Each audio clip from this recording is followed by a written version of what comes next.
Yo, Samuel, how you doing, my bro? Good, I'm good, Roger. What's going on?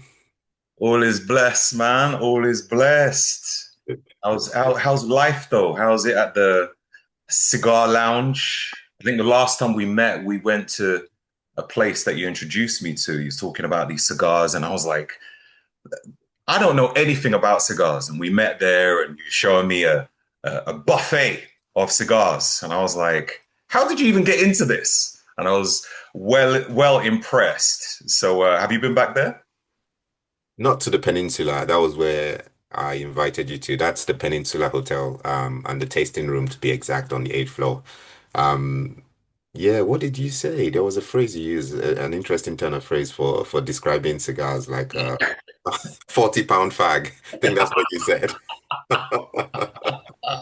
Yeah. Ah, yeah. I was like, and I'm sure you took offense to that. Quietly took offense to that. You're like, bro, Yeah.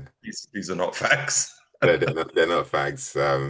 They're tobacco leaves, and been planted with care, managed, and they give you all different types of flavors. They're amazing, amazing. It's an acquired taste. It's not for everybody. I don't do cigarettes or any other. I don't smoke any other leaves. But Mm, yeah, I'm a lover of a nice, good curated tobacco leaf. I get that. There's a certain caliber of people that have cigars, isn't it? I mean, I see it on social media that not everybody has a cigar. I think there's a certain status attached to it. Maybe not everybody fits within that status, but it's like it carries a certain weight to it if you have a cigar, isn't it? I would agree with you. I think, and that's the irony and a bit of a shame in my view. It's kind of like golf, and some of these other activities that, because of that perception, you then tend to get people associated with the activity who are just performative, if I can use the word. They're Yeah. just doing it for vestigial reasons, but. Yeah, yeah, you ought to know your cigars. I know my cigars, the Cubans, the New Worlds. I know what I like, the regions they come from, Nicaragua and all that malarkey. Just returned from Portugal, so I stocked up because they're considerably cheaper in Portugal. Give me an example, like how much would a cigar or what you would get over here be over there? Good question. So, three of my favorite cigars, Rafael Marquez Gonzalez, it's a Cuban. Monte Cristo number two is a Cuban as well. And the Aging Room Quattro, which was the cigar of the year 2019, I believe. That's a New World cigar. Now, those cigars are, on average, they'll set you back maybe $60, £60 in the UK. I got them for, you wouldn't believe, €20 each in Portugal. Right, So right. it's like, a quarter of the price. But look, for a, I don't know if I could use the word connoisseur smoker, cigar smoker like yourself, that is an absolute bargain. But for me, in my head, I'm like, It's it's, still a glorified it's a bag. freaking cigarette, £20 fag. Ah, dear. Oh man, but I hear you, man. I hear you, and no, I respect that. Maybe one day I'll get into that and join people like yourself, going to these lounges and hanging around with that type of crowd. But it was a real nice setup in the place that we went there. It was clean, prestige, great view as well of the city. There was a certain vibe which I really liked. A nice place where you can sit down and have meetings and talk about great things. And this is where we met, and I met your friend, and we had some great conversations.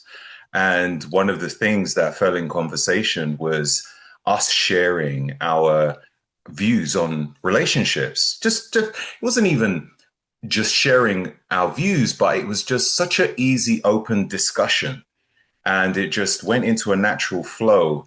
And I realized your friend was so inquisitive because I think he was a single man himself trying to find the ideal partner and trying to crack the code, in understanding what makes two people synchronize that they have an everlasting relationship.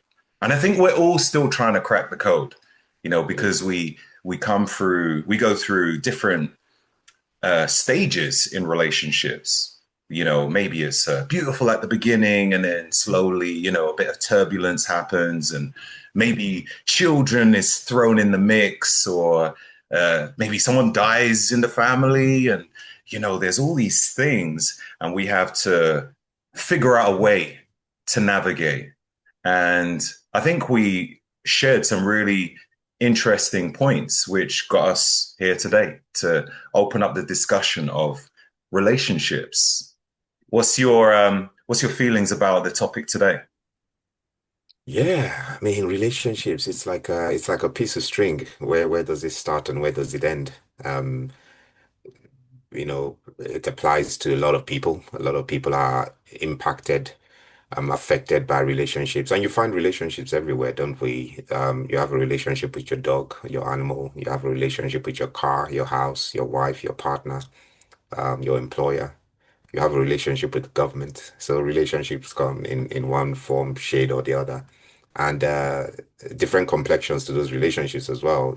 Some good relationships, um, some bad relationships, some toxic relationships. So yeah, it's an interesting word, relationship. In my mind, when we say relationship, it feels like a connection. It feels, a relationship. Just Yeah. uh yeah, it's an interesting word.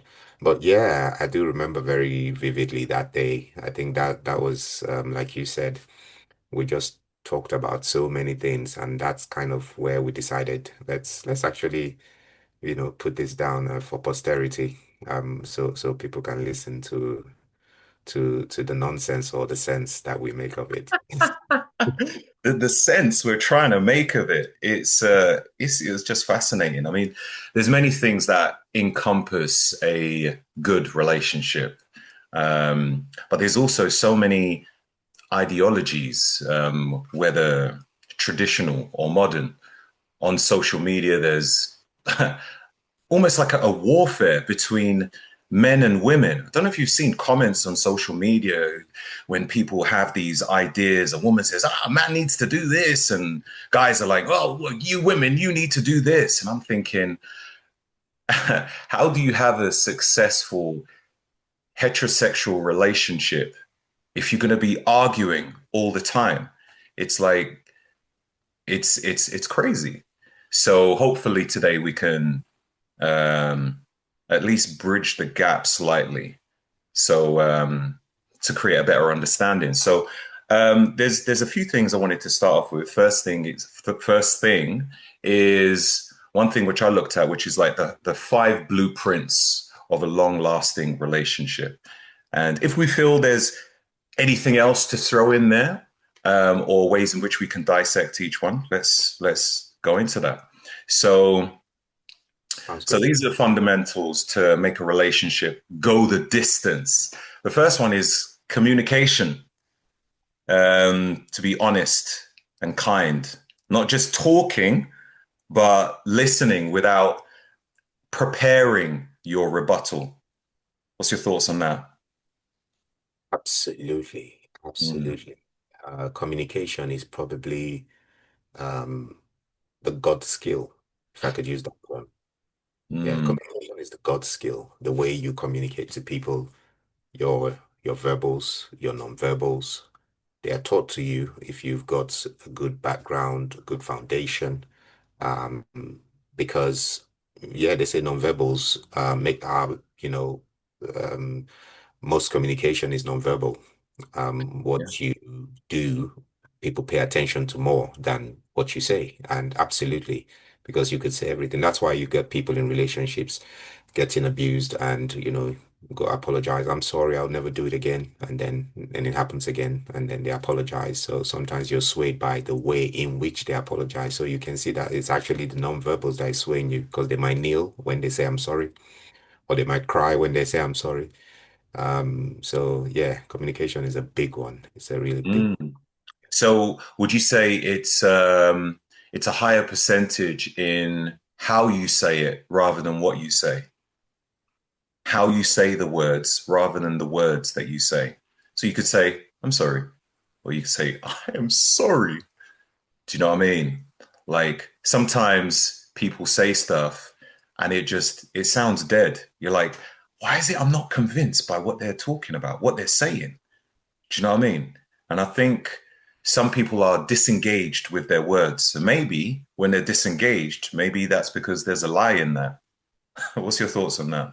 Totally, totally. Sometimes when people are talking to you, I'll give you a perfect example. Usually, I'm teaching my son. My son is almost 17, and when the police stop you, it's your body language that they pay attention to for the most part. They don't really care.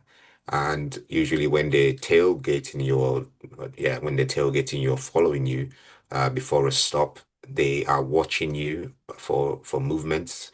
And usually when they are stood in front of you, they're watching every little gesture that you make. So it goes for relationships as well. When you say I'm sorry, you're looking to that person for nonverbal cues that, have that are very innate in us, have been in us for thousands of years. So yeah, it's cues that people look for, the way you say it, that slight eye movement. You can just tell when something is off. That's what we tend to say. Something was off. I just didn't believe him. Why didn't you Mm. believe him? I don't know. Something was off. What was off? You can't put a finger on it. Yes. So yeah, the non-verbals always trump the verbals. And sometimes people are apologetic and very conciliatory without having said a word. Have you experienced that before? Give me an example. Are you talking about in a relationship itself or? Yeah, in a relationship, not necessarily romantic relationships, any kind of relationship, there are times when you've messed up and you making amends and your actions actually speak way louder than any word could Mhm. could do, and it shows how contrite you are and how sorry you are. Say you've been coming in late to work, for example, and your boss has pulled you in and given you a scolding or told you off, and you walk away. You've not even said anything, but going forwards, you are never late again. That's your way of saying I'm sorry. So Mm. yeah, that's why sometimes this action speaks louder than words, and those words can be very hollow. Yeah. And it's passed on to children as well in a relationship, isn't it? Big time. Because many times kids don't really understand verbal verbal cues or they don't really understand even the intricacies of the words that you say. They're just like watching you, they're feeling your energy, they're watching your actions, and they're like, yeah, well, whatever. I'm just going to watch you. I'm going to emulate you so that I get it right, and that's it. Absolutely. You know, especially the younger they are, so they're very malleable and they're just duplicating everything that you do. So yeah, Because there's many non-verbals, as you say. because Um, what you say, what do they say?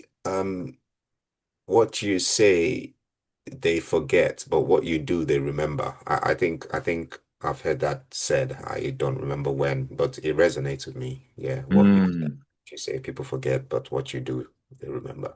yeah, and the funny thing is, many parents try to protect their position and say, "Do as I say, not as I do." You know, because they know they're not perfect themselves. Do you know what I mean? My dad, he used to smoke cigarettes and he'd be like, "You'll never smoke. Do you hear me?" Oh, okay. All right, dad. And yeah, I dabbled in cigarettes. Like I heard him, I understood what he was saying, but I just had to test it out. If he's doing it, then it must be okay.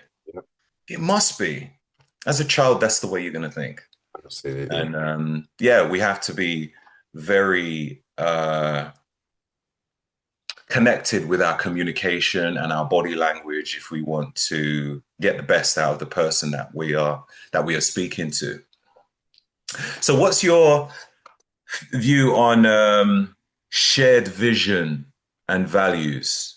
So um, you don't need identical hobbies, but do, if you have some kind of alignment on the big stuff like family, money, lifestyle, um, and boundaries as well, that's kind of, solidifying what you expect out of a relationship. There's probably other stuff, but what's your views on that? You're hitting the nail on the head with those. I think there are buzzwords I'm hearing when you talk about boundaries, shared visions. I think love might be blind, but your bills aren't. Your mortgage isn't blind. Your wallet isn't blind. So shared visions are a must, and probably one of the top five reasons why uh, long-term relationships fail. Um, because it's like starting a program on adrenaline. I want to go become a lawyer.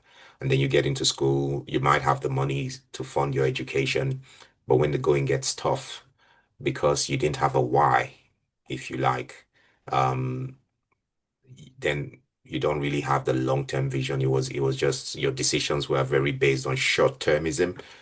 Mm, So, and I think that applies in relationship. If you don't have a shared vision, my other half and I, we knew what we wanted to do with our kids from day one. What schools we wanted them to go to, what we wanted them to look like, behave like when they were 16.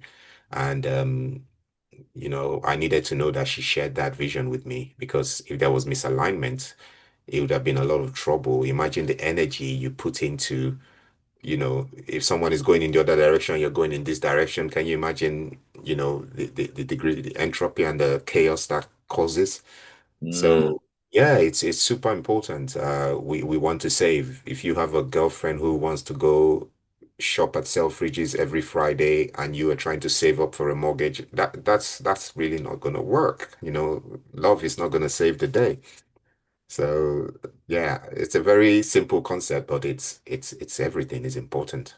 yeah. Why do you feel that a lot of people seem to find themselves in the crossroads of the relationship where they have so many values which are different? They're not in the same place. So, just mentioning wanting to build a family, like you hear of it quite a lot where it said, yeah, he doesn't want to have kids or she doesn't want to have kids. And it's like years down the line. Like, how long did it take you to realize this? It's almost like people, excuse me, people don't sort out the fundamentals at the beginning of the relationship. They kind of go with the flow. And I think one thing I stand strong by is I think sometimes people get intimate too quick without knowing the person. And I think the moment they become intimate, it's like, okay, signed and sealed. This is a relationship now. Let's figure it out. Let's make it work. And they've used that as their foundation, you know.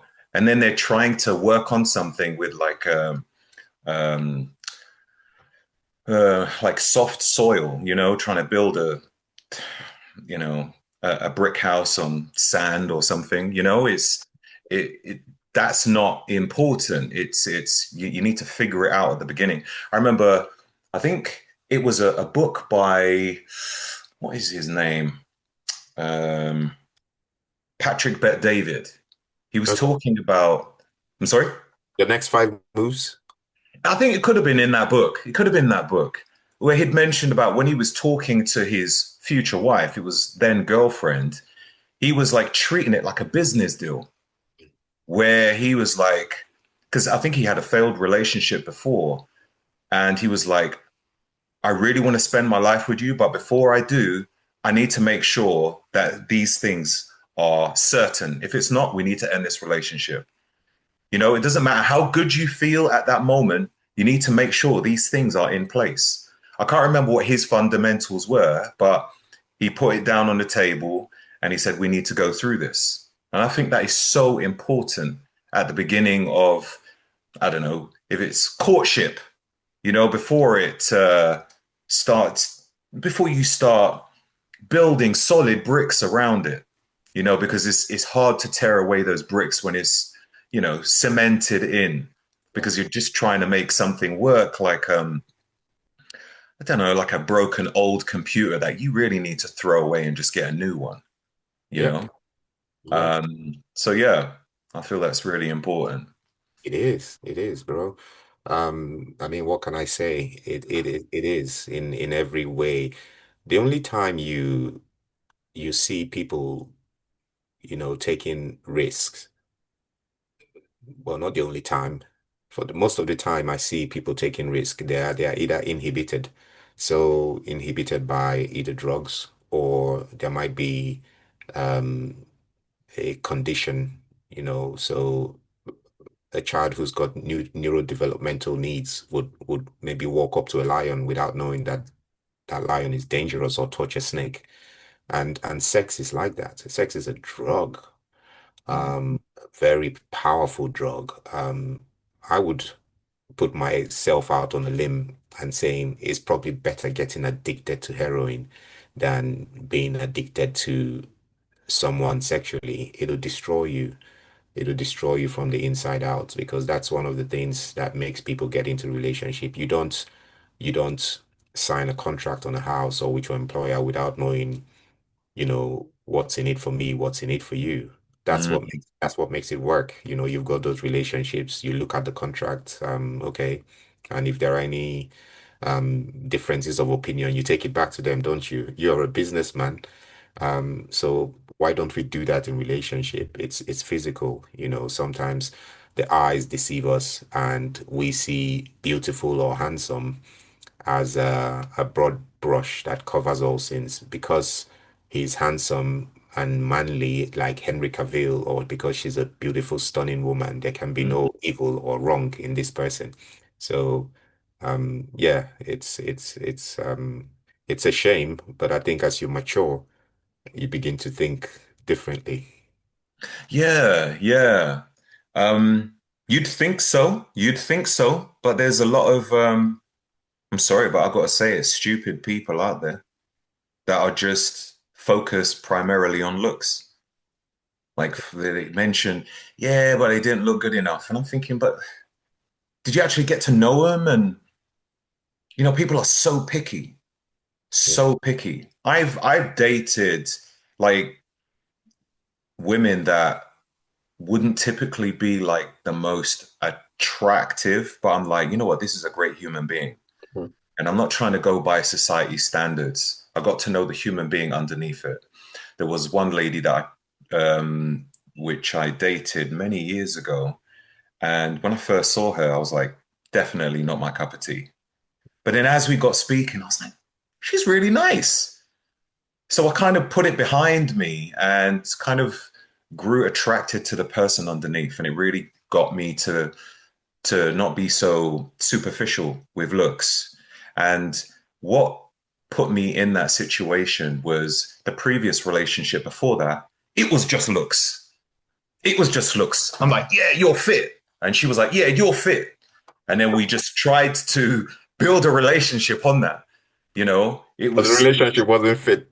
no, no, nah. There was so much problems in the relationship. It was probably the worst one that I had been in, and I was young at the time. I was together for too long, but we had two kids out of it, Yeah. and that was probably the why I was trying to hold on to it. But it was such a shitty relationship. It was such a shitty one. And then when it finally ended, I I was like, I am never gonna date an idiot again. That was what I told myself. I will never date an idiot again. So whenever I was dating, I was looking for intellect. I mean, I don't even have a degree, but I was like, I would only date someone who has a degree. Because I felt like I've got the emotional intelligence, the emotional dexterity, and just a good mindset. I read books, and I was like, I'm not going to date an idiot who's going to sabotage my life. And yeah, I came across this girl, not typically the sort of look that I would have gone for, but I grew to love her as a person. And I'd been in other relationships afterwards, and beauty is nice, but there's so much fundamentals in between that, and it's so important. These things, they really need to align. Knowing about things that like emotional emotional intelligence. That's so important to me. When somebody's just looking for a free argument over something stupid, I'm like, why? Like, if we're gonna argue over this, and this is like this isn't even a boulder, it's just a stone, and we're creating a massive fury out of it. Then imagine if something serious happens. Imagine we find ourselves in a troubled situation. It's not going to go anywhere, So Yeah. yeah, can't remember where I was going with Lots of dysfunctional people. Um, that. Lots of dysfunctional people. No, I think we were talking about, beauty and and the decisions people make based on looks. I think that's kind of how we went down that rabbit hole. It creates a sense of entitlement, I believe, in most people. And that's why you're looking at that. Are you hollow? What are you like inside? Other than the looks. If they strip you back, what will I find inside of you? And it's one of the causes of a lot of the issues we have in societies today because, people just present themselves. Look at me, tada, I'm Mm. beautiful, okay? And then Yeah. yeah, I'm waiting. What else? What about you? And it's like when you knock, it's an empty vessel, and it can be really punishing in the aftermath when you started dating someone because then you're looking for interest, you're curious, you're looking for entertainment, you're looking for depth, substance, and people can't give it to you. Just before we go off this topic, I think in love, I think for me, if I were giving people any advice what has worked for me is generosity. I think that's one of the fundamental attributes I look for in a person, whether you've got a degree or not, whether you're rich or not, whether you're pretty or not. I think it's generosity. It's one thing in that consistently in my 40 something odd years on planet Earth identified as a tool that is uh, representative of people who do the right thing most of the time is Mhm. that generous, because I think it's possible to give without loving, but it's impossible to love without giving. So Mm. I look for a generous mindset, and that's people who are generous with their time, generous uh, with their money, generous with their praise, just generous people, just generally, people are generous. Because sometimes the prettiest, hottest people, they're selfish bastards. It's true. And I think, some people like that when they're pretty. And oh man, my head's going all over the place now. Some people who are just used to being praised by the way they look is almost like how celebrities get praised just because of who they are. And a common thing you might hear from them is that they struggle to find struggle to know whether the people that surround them are actually genuine, if they're Yes. actually real, or it's just because of their status. And and I think that, you know, these attractive people get blinded by the way they look and believe that because of the way they look, they have the answer to everything. They're absolutely perfect. And they don't see themselves as doing wrong or being wrong in any kind of way. And it's weird, man. It's weird. I see it where, people are being scored. Oh, she's a 10. Like, so because of the way she looks, Oh, that's it. There's nothing else. Don't need to go by anything else. And I find it interesting when I see that sort of thing online as well. Like, what is she doing with him? She looks like that, or the other way around. And it's like people think because of the way a person looks, they should be matched with someone if they look of a similar uh, numerical. Portion and whatever. Yeah, it's wild. It's wild. I Why think it's can't people called just live? And um I think it's called the beauty bias. I don't know. There's something out there that Candace Owens she's probably put a name to it because she obviously went after some celebrities recently. I wouldn't name them who've gone to court expecting to win legal cases by virtue of their popularity, which is for the most part based on their attractiveness. So, but if you look back in time, I think historically, bro, it's been like that. There's a lot of entitlement from people who are physically attractive. And when we say physically attractive, it's we're talking about proportionality essentially. It's proportionality, the width of your hips or the width of your cheeks, they match, your lips are even size. It's proportionality from a mathematical point of view. But then that just grows, a community of its own. And look at Hollywood relationships, people just move on.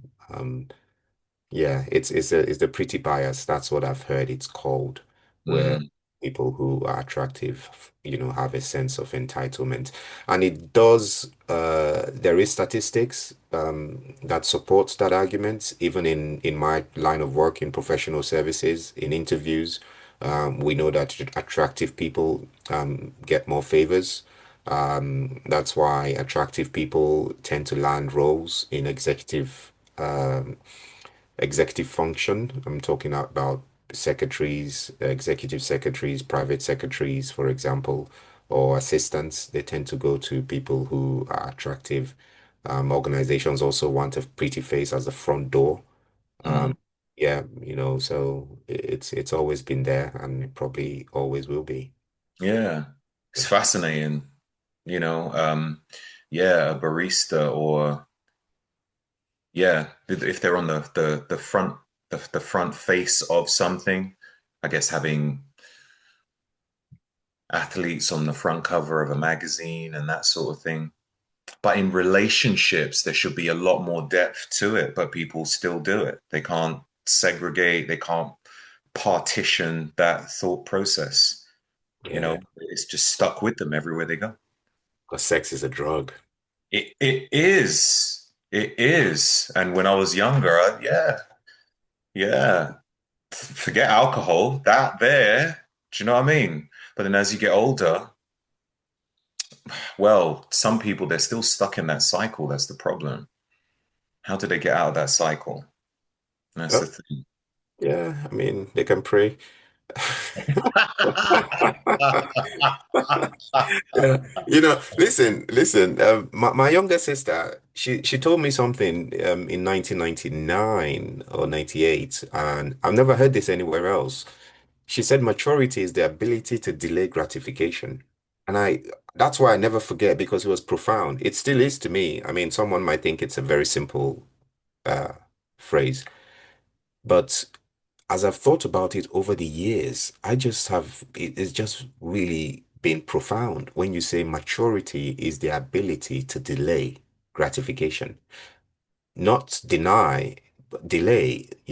That's maturity, and whether that's sex, whether it's more alcohol, whether it's more drugs, whether it's betraying someone, whether it's revenge. I'm gonna go get this person back, and it's just if you're mature, road rage, it's the ability to delay gratification. I like that, man. I like that. Yeah. I think, wow, that's amazing. And there's so many things which is wired to gratification, isn't it? Obviously, sex being one of them. But the whole dopamine fix of just everything around life, social media being one of them. Yeah. So, ooh, looking for that buzz. Everyone's looking for a high. Hmm. Okay, okay, okay. What about so playfulness and growth? laughter is glue, growth is fuel. If you stop laughing together or stop evolving, the relationship feels like a prison. Was that a question or a statement? Statement. I agree. Playfulness and growth.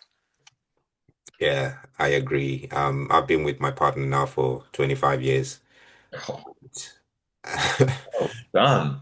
Yeah, and I wholeheartedly agree with that. And the relationship ebbs and flows. There are times when there is, I was almost going to say feeling of nothingness. No, there is never nothingness, but um, that physical sexual energy comes and goes. And when it's not there, it's not evidence of a relationship that is waning or a love that is on the on the on the down. It's and that's where the maturity has come, because I guess when I was a teenager, that meant, oh, I don't love her anymore. Oh. So, Yeah. absolutely. And to be honest, if I use myself as an example, we weren't friends before we started dating. So we've had to learn over the years and just work on ourselves, work on the relationship.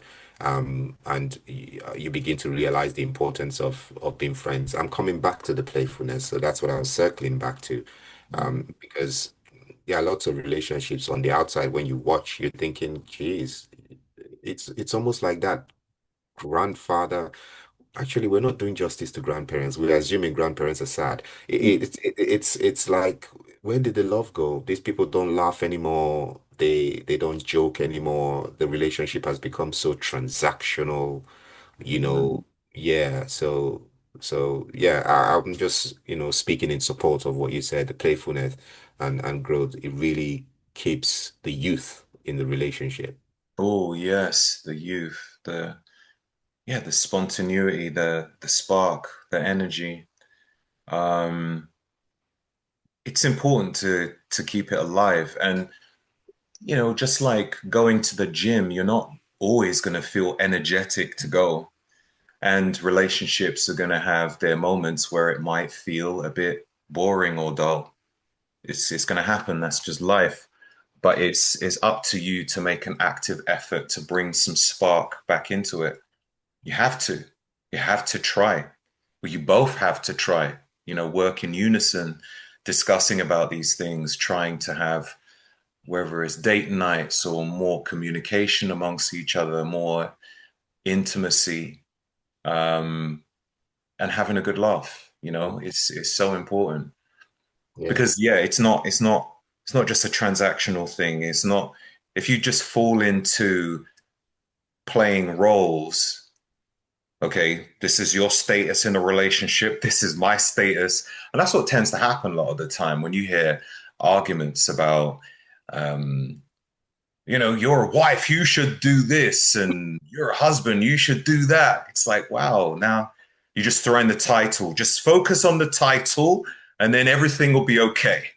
It's like, you're missing the point, you know?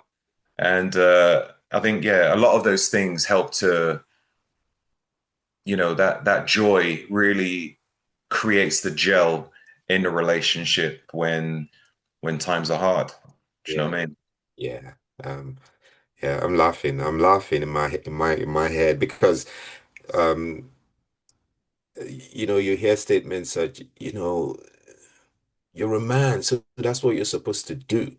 But sometimes in the same breath, just because you're a man doesn't mean you can't do. So it's, yeah, really interesting. But listen, we're grown up.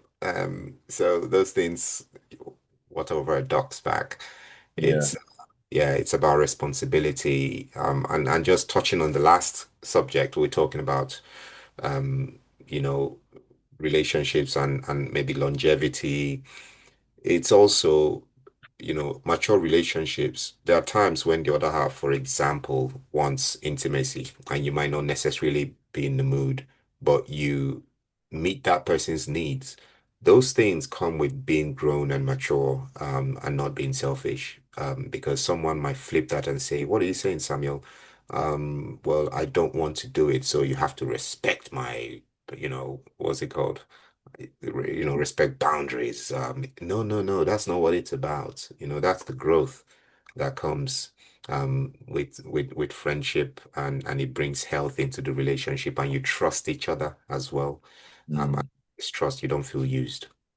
Yeah. Oh, that's, it's super important, like both ways, because I think a lot of the time people just assume it's a man who will constantly uh, want sex all the time, and the woman's exhausted and doesn't want it and stuff like that. But men get that too, where it's like, I don't really want sex right now.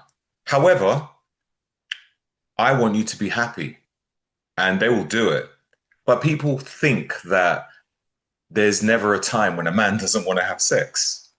That there is crazy. Oh, men always want it. Have you seen those arguments? Of course, society That thinks that that of us. that gets on my nerves. But yeah, I think it's really important. Like you might be tired or whatever, but you know what? It's like anything else in life. You don't might not necessarily want to do it, but it's your partner. This is your partner for life, you know? Well, that's the hope anyway. Yeah, So it's like, do you know what? I'm going to do whatever I can do to please you and make you happy.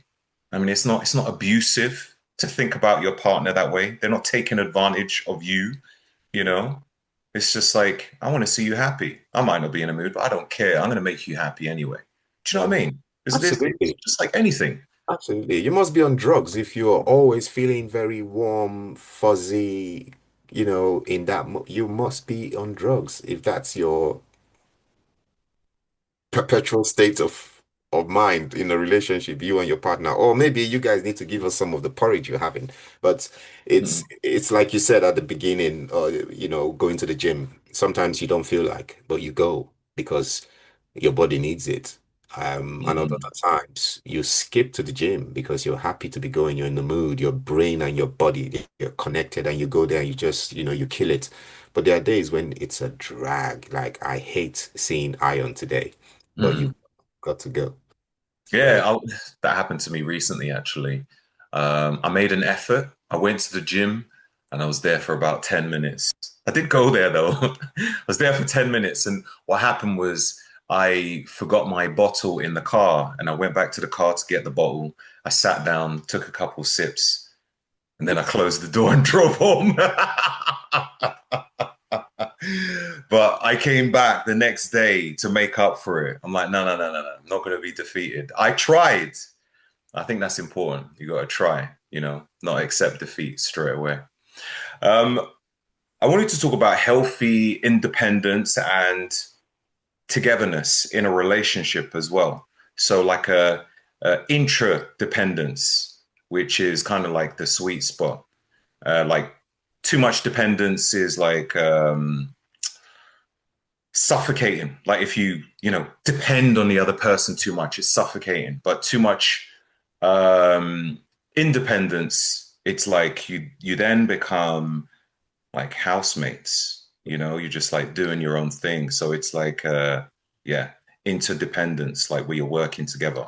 So healthy couples have their own lives, but still actively choose each other daily. Do you understand what I mean? Like, absolutely. yeah.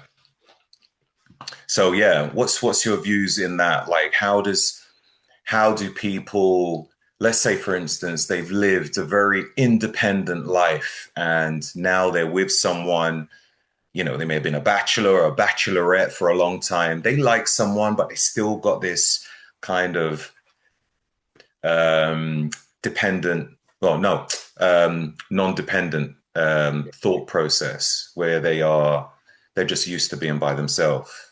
Do you Yeah. understand what I mean? Absolutely, absolutely. Yeah, those guys are those guys, and I'm just using that word in a unisex way. They're very tough nuts to crack because you've lived by yourself and become very independent. So it's all the little things, your environment. You are the captain of your own ship, and those little things you really have to be aware of when you get into a relationship. because relationships are meant to be, symbiotic. You're with, that's the word, with, but it's communication. I think, we started off talking about the importance of communication, and that's really, really important. There are times I want to be alone, and I say to mother half, she comes in and she's talking to me, and I'm very reluctant to respond because I'm not in the mood to talk to anybody. I'm not in the mood. And she does say, "You want to be left alone?" And I'm like, "If you don't mind, what do I say? I'm in a bit of a phase, something like that. But we do find a way to communicate it, and that means I need my space. Because if I don't say anything, she wouldn't have anything other than my non-verbals to work with, and then she can interpret. And who am I without having clarified or said something? So we try. Very, very difficult. Um, but it's also whether people are ready to give up that independence because sometimes it's too soon. Maybe people need to get back into it bit by bit. Come stay around for 2 days and then go back to your yard. Uh, Yeah, it takes a while though, isn't it? It takes a while. It's like it's almost like just a little bit of seasoning, not too much. Um yeah, when you're used to things a certain way. If you're used to living by yourself and things to be a certain way, and then you come home and things have been moved around, you're like, why is the soap in that dish? Well, it could be like many things. Like for a woman having a man stay over and the toilet seat is left up. You know bro, bro, that's a crime. what I mean? I know, right? Yeah. And for a guy, it could be like, I don't know, he's in the shower, just having a shower, and all of a sudden the water starts to build up near his feet. And he's like, what's going on?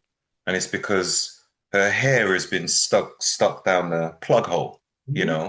And you're like, I never went through this before, No, no, you know? no. Um, but you got to sort of maintain a good composure and work with it, you know? You have words and just communicate again. And I don't know, these little, sometimes you can see it as quirks, be like, oh, do you know what? That's cute.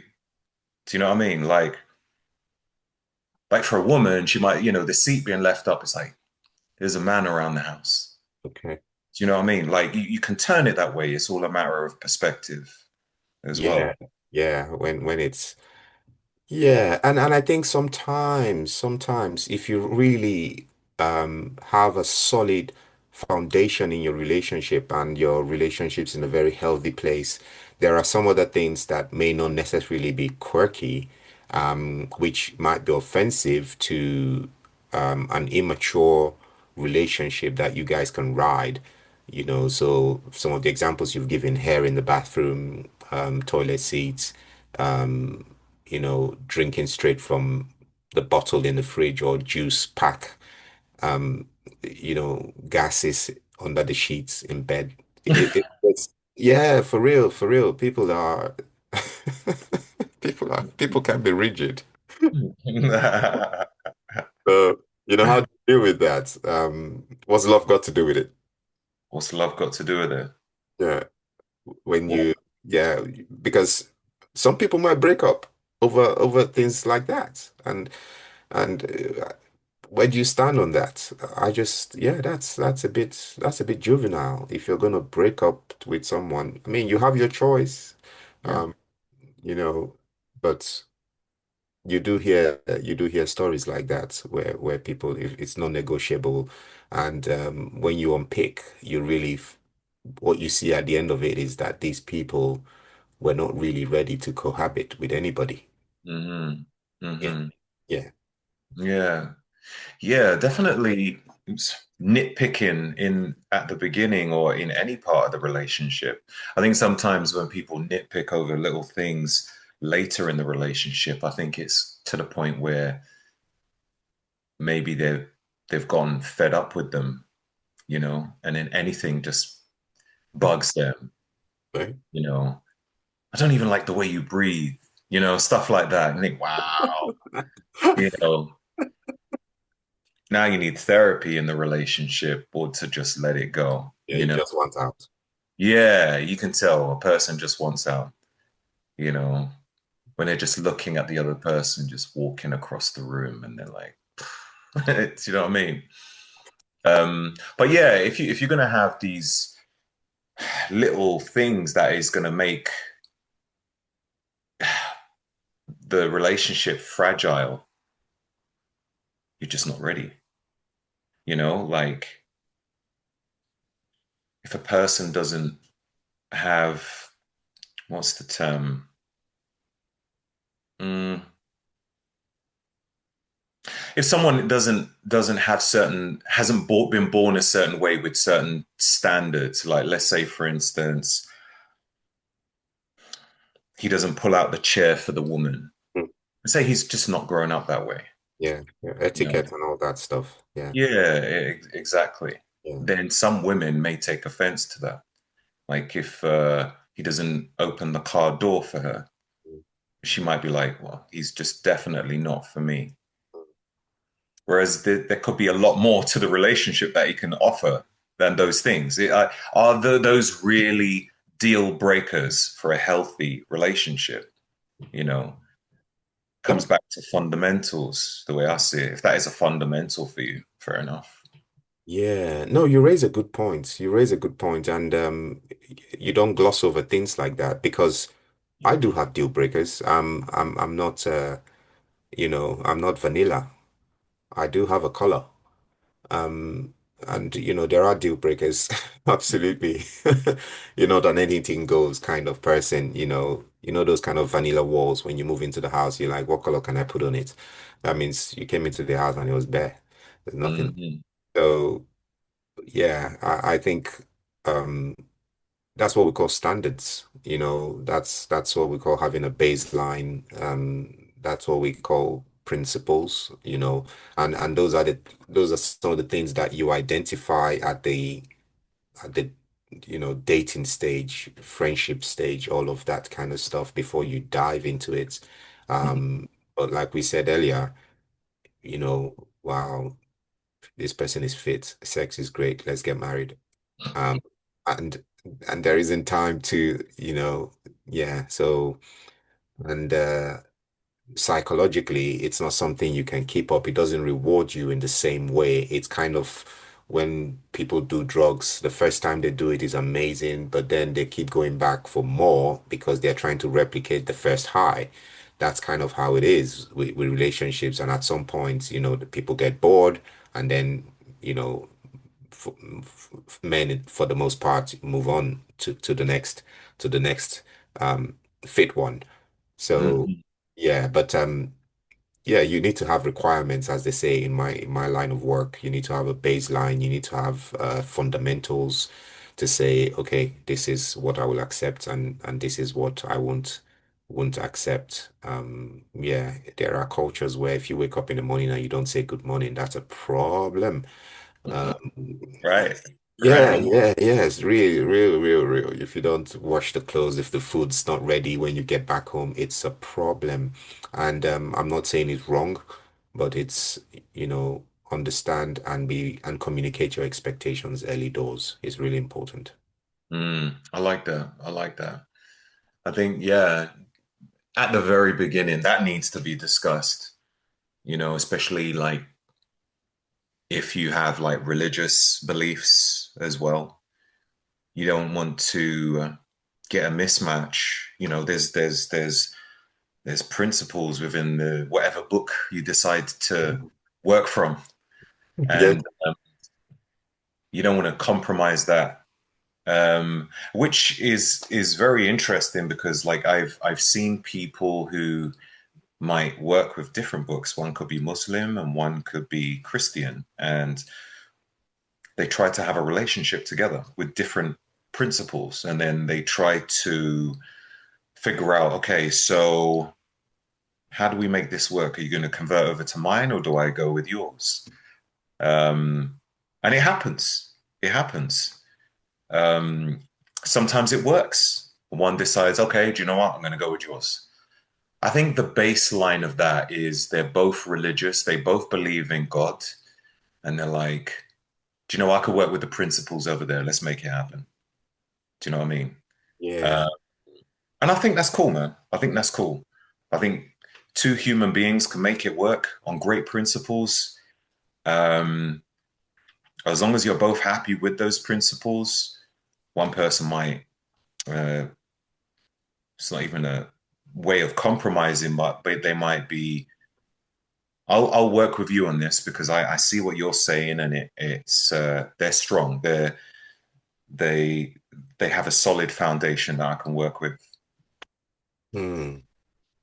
I like that. I like the idea of that. It really sounds a lot, very esoteric because, and I'm sure there are people like that. I haven't met many of them, but I have met a few who have more in common than, you know, that which divides them, if you like.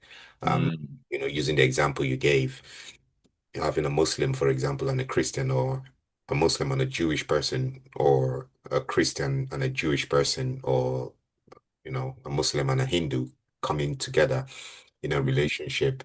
Um, yeah, I wouldn't want to cause offense, but if that happened to me, if I was of a different religion and I went into a relationship with someone, I'm thinking out loud, and that might not be for this podcast. Is it that the love we have trumps our belief? I don't know. Ooh, ooh. Well, maybe it's a way of expanding your mind to see other views. I think sometimes religions can be quite dogmatic, where people are like, it's Christianity, that is it. Like the Son of God, Jesus bled for us, and whatever belief is there. But then if someone else says, actually, what I'd like to do is trying to open your eyes on this perspective of life. And you can just like put your book down for a second and just try to experience this thought process and just see if it can resonate with you. Maybe it can open the doors for you in something else. Maybe it's not that your principles are weak or you're just letting your guard down. It's just you don't have to be super dogmatic. Just be open. Just be you know, fluid, expansive to check out other viewpoints. Yes. Someone else might show you the light in another way. That's the Yeah. way I see it. I mean, I used to be Christian when I was younger. And then, yeah, I was like trying to tell my mom about it, my brothers, sisters about it. And yeah. And then life changed and other things came in my life and gave me a different view. Now, I use the Bible as a kind of something to keep me grounded, and it was very useful at the time when I lived in a crime-stricken area and was involved in a lot of bad shit. So it did serve a purpose. But Mm. then it got to a point where I felt, okay, I've outgrown this religion now. It's not working for me. Now, I'm not saying it's BS. It can work for some people. It could be amazing and transformative, in fact, because it was transformative for me. But where I was in my life, it just never worked for me anymore. And I learned new things, new principles, a new way of living, which is still grounded in God, but just a different way, you Yeah. know? And that can happen for people in a relationship. They're like, "Do you know what? I think this religion may work better for me." Yeah, totally agree with you, Snipes, because it's almost like a morality. Um, People who are bound by, some principles of morality, and there are some people I admire who have very admirable moral um, principles, and they're not necessarily religious people. But also, I think one of the common grounds you could find people who are religious is on an intellectual level, people could get together. I think that would be a way forward. because intellectually, that curiosity and respect for different viewpoints, different concepts, and different ways of being, could allow people with from different religions to coexist. Um, because intellectually, actually, you don't find uh, too much difference between the Muslims and the Christians. A lot of the times they're talking about the same God. The actors within the great books are, there are commonalities, even though maybe their versions of history are slightly dissimilar. So there is a lot that they have in common, and it's just a nitpicking, yeah, that separates them. And anyway, yeah, we digress. Hmm. Yes, Yeah. yeah, yeah. Let's talk about what men look for in women. So I think a lot of the time, as we had discussed, is attraction. That's like super important for men, and also femininity. Like they want femininity in a woman. They're not looking for a masculine woman. Women who are just like super crazy independent. I don't need a man, whatever. Um, and they don't want that aggression from a woman, so but not just looks. It's like it's normally as well how she carries herself. Yep. So men are, how do I put it? They're wired to respond to cues of health as well, health and vitality, like when it comes to building a family and children. So as you were saying, talking about the ratios and that sort of thing of a woman, you know, um, I do find it interesting though, because like there's people who have this belief that men just want to procreate everywhere, you know. They just want to plant their seed. That's the reason why they're going about and they can't stay in one place and all this sort of thing. I think there's a lot of skewed thoughts there, but maybe there's some truth. What's your thoughts on that? Yeah, I'll start with the last. I think there is some truth. I think, and these are my opinions. Fine.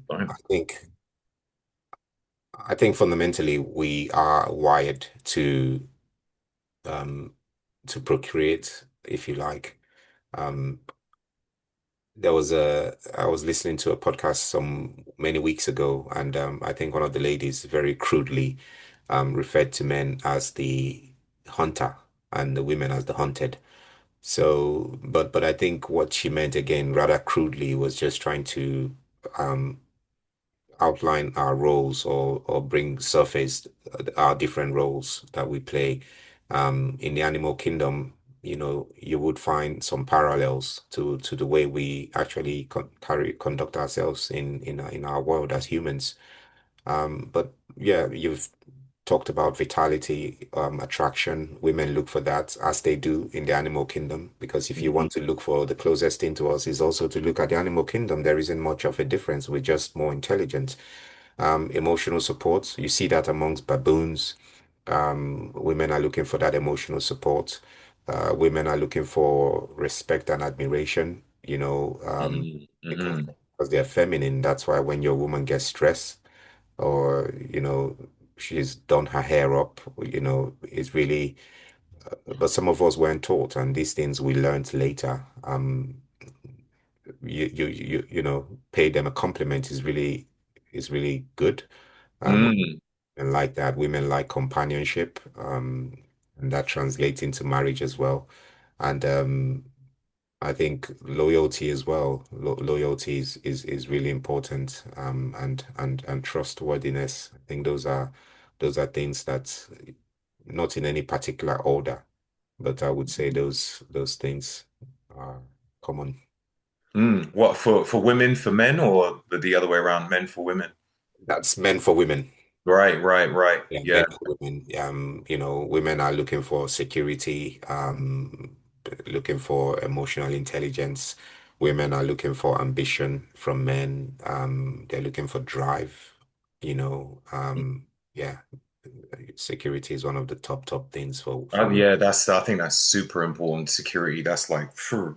at the top. Yeah. Again, interviews, it's not the most important thing, but every time I see online interviews, like women, like, although it's not translated in exactly as security, that's what it bottom line means. Like, I need a man who's got six figures or whatever. Like, he's got his shit together. Yeah. So in other words, security. Yeah. That is it.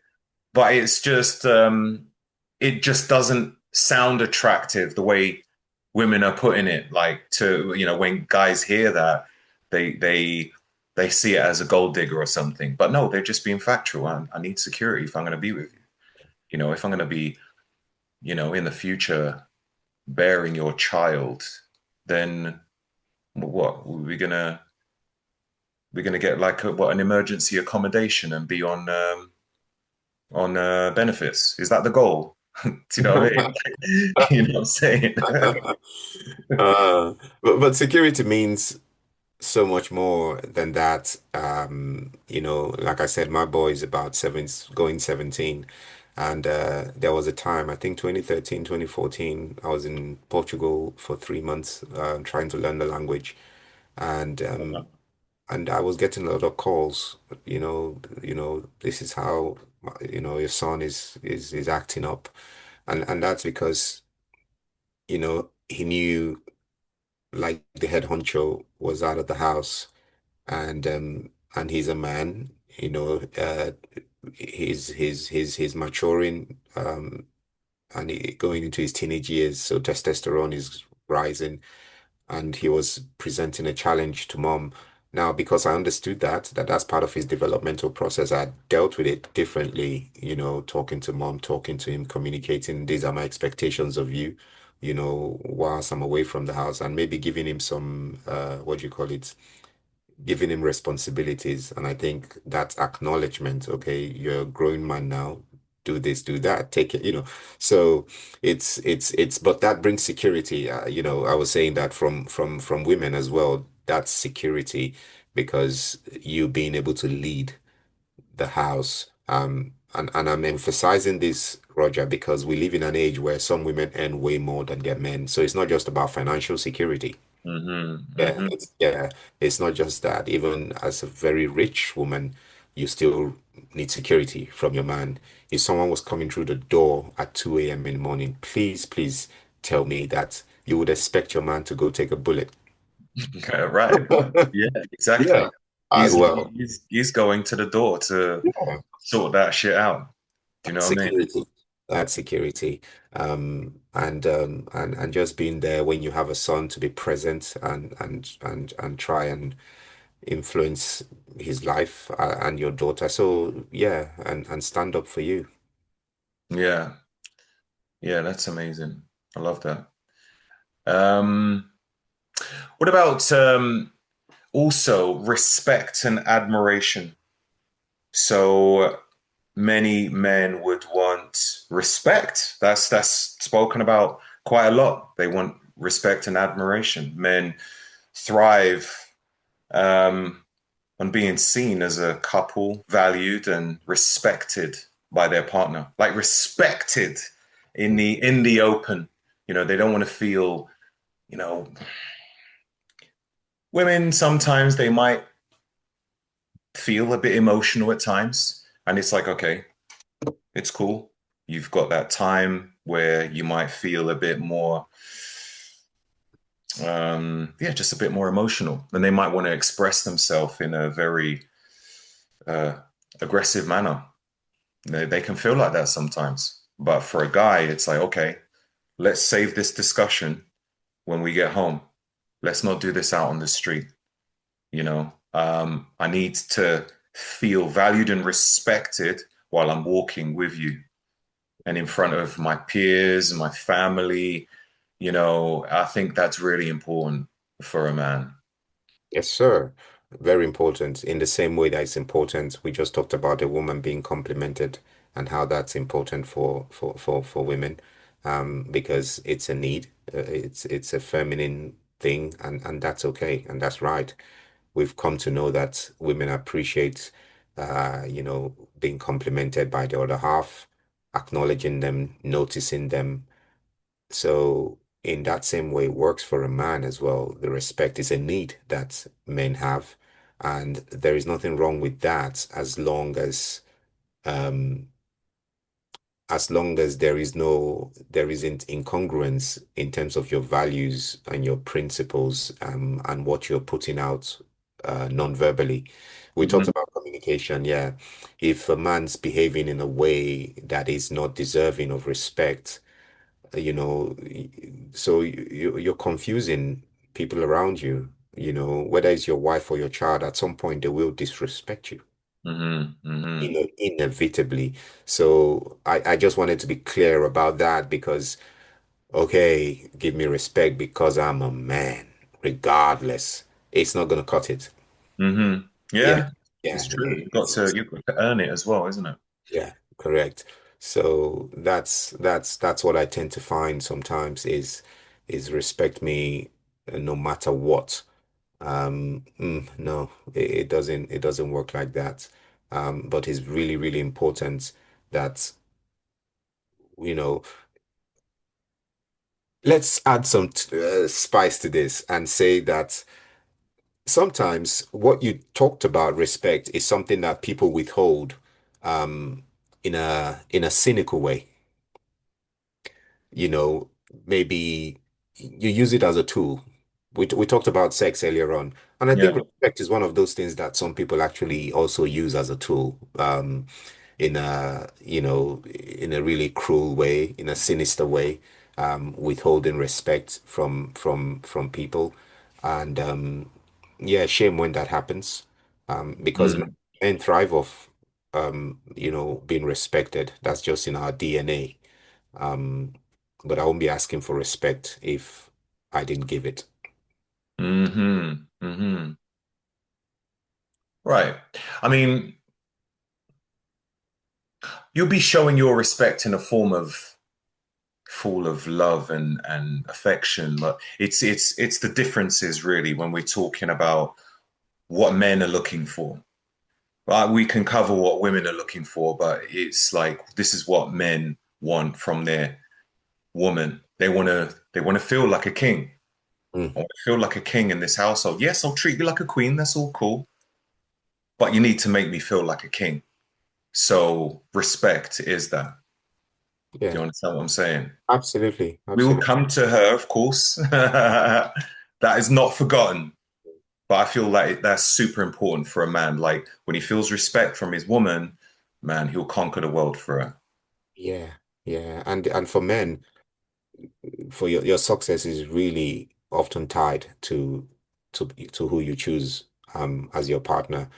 Mm. Because your partner, we're making some assumptions here that, these are for, men married to women and vice versa. Your partner is your biggest cheerleader. She's the one who's your first. She's your first customer. Absolutely. And if you don't have that, if that person is going to do that, then they respect you. They respect your vision. They respect your dream. They respect your hustle, and they contribute positively to it. You know, because if you don't have that at home or in your life, it's a freaking energy sapper. I've been there.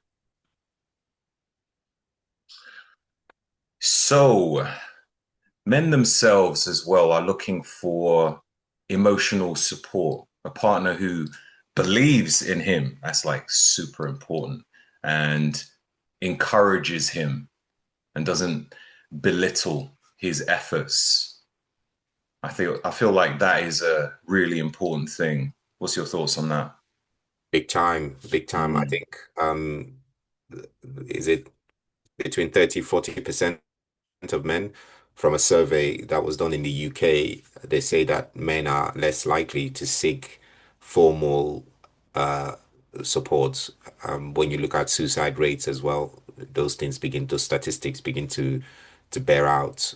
And traditionally, men are known for bottling their emotions as well.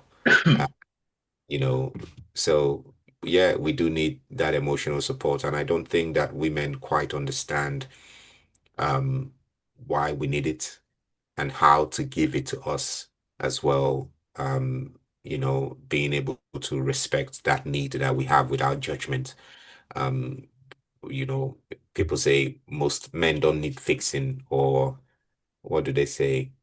Um, Stiff upper lip, but buckle it up, something, man up, some Yeah. of these things that you hear all the time. But men need affirmation, we need validation, we need safe spaces to be vulnerable. And I think having a partner that allows you to be just that is important.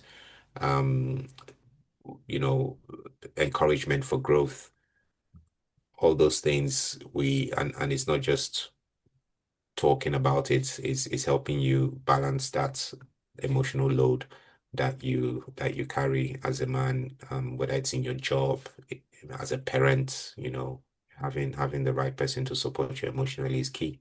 Mm, definitely. I feel men, obviously, they carry that masculine trait Yeah. where a lot of the time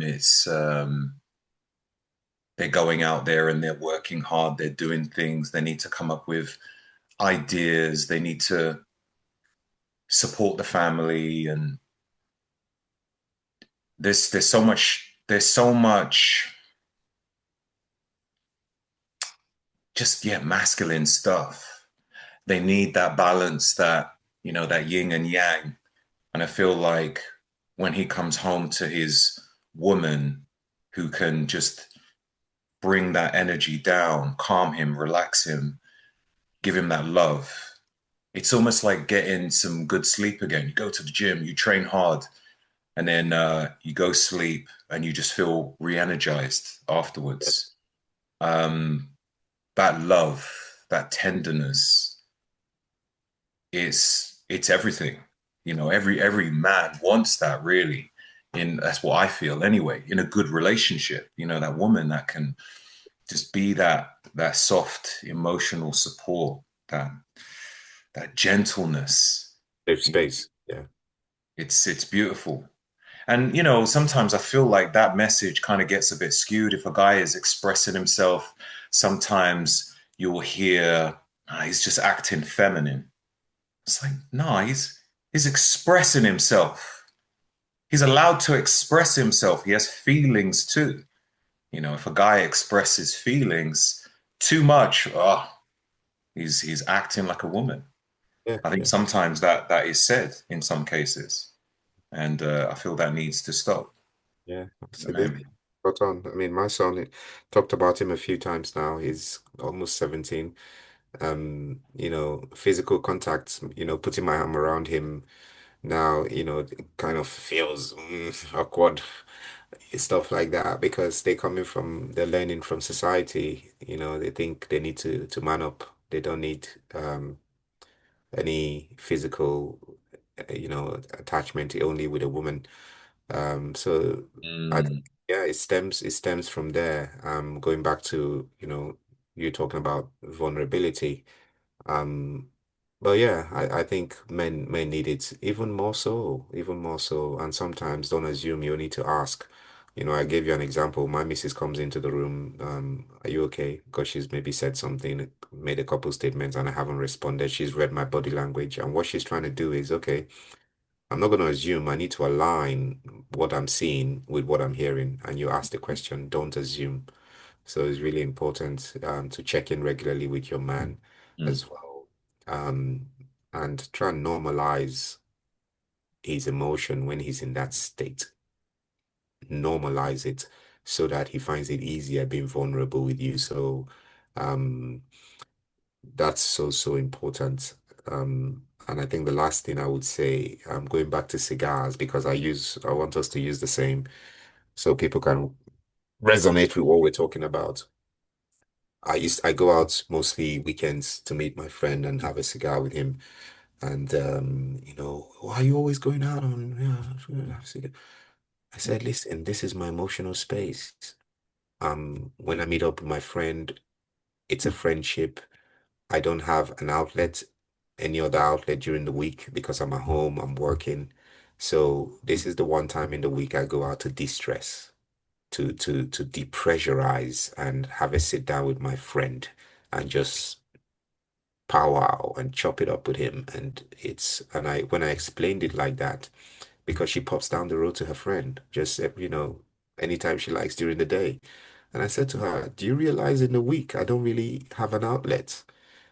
But she's getting it now. And I think last week I was at home, I think one of the Friday or Saturday, and she's like, "Listen, when are you going to see your friend and have, you need to get out." Yeah. That's beautiful. That's Yeah, beautiful.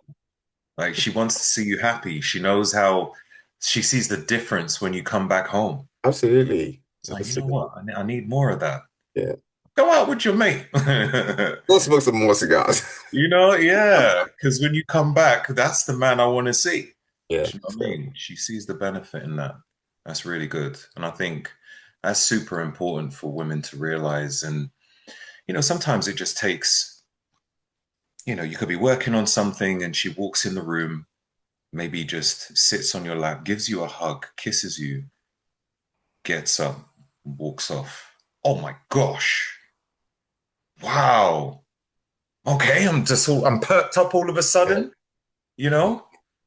Yeah. Ooh, that there, amazing. Women, it's expected that women would want that. They want to cuddle, and that guys want that too. They want that from their woman. I'm there for you. No words need to be exchanged. Just that touch, that Yeah. tender softness. She might just say, "I love you," and then just walk off. I'm Yeah. like, okay, I'm ready now. You Yeah. know what I mean? That's It shouldn't beautiful. it shouldn't be it shouldn't be relegated to the bedroom alone. Intimacy and all those gestures that communicate care and touch. Touch is a powerful, powerful thing. It's a powerful thing, a little squeeze here and there. And sometimes it's just the look, eye contact without saying anything. There's so many ways in which you can check in on someone, or reassure someone, or show affection to someone, or de-escalate a potential argument. There's so many ways. And oftentimes what you see at the end when it blows out is really, it's like an iceberg. Most of the times we don't see under the water that the iceberg is as big as an island. All we see is the little bit jutting out. Mm. So yeah, there's stuff going on that we can't see. Yeah. Mm. Or are you talking about with a man and a woman and woman and a man? Like, are you Yeah, talking in a person's feelings? absolutely, Yeah, absolutely. Yeah, yeah, absolutely. I'm talking about when it goes wrong, yeah, when those things we're just talking about are absent, it's really important to reassure people. But when you see relationships that are toxic and very combustible, usually there's something much bigger yeah. underneath, Underlying issue, yeah. Because it's not really an argument about the fridge door being left open, you know. It was something way before that, you know, but it just wasn't communicated and yeah, it ends up in that scenario. Um, Another thing for men is loyalty. It's not just for women. Loyalty and trustworthiness. Faithfulness is massive. A man wants to know he's got a woman that has his back when life gets messy. So yeah, loyalty. How would you expand on that for loyalty for men? What's good for the goose is good for the gander. Um, Absolutely. Loyalty is such an attractive concept. It's so attractive. Let's put it this way, because I've got a mate. Well, we used to be mates. We don't speak anymore. I've got a few people like that. Don't worry, And it's okay. It's okay. But what got between us was I knew him, he was my friend, and I knew that occasionally he would step out of his relationship. And at some point, him and his wife, because they were married, they weren't speaking for for a very long time, and you knew that the relationship was broken irrevocably. They both admitted and accepted that it was, and she was going to move out. So, um, when they had separated, I used to speak to her, and he had moved on. And I said to her, you're young, so you will find someone. And he was mad. He was mad that you said that. Yeah. Did you tell him that you said that to her, or did He she was mention that? he was right there when I said it.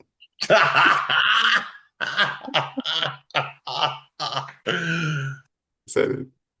Interesting. I mean, he was unhappy himself, isn't it? He Yeah, he didn't was. want to be in the relationship. Oh yeah. Oh yeah. Like this was separated more than 2 years.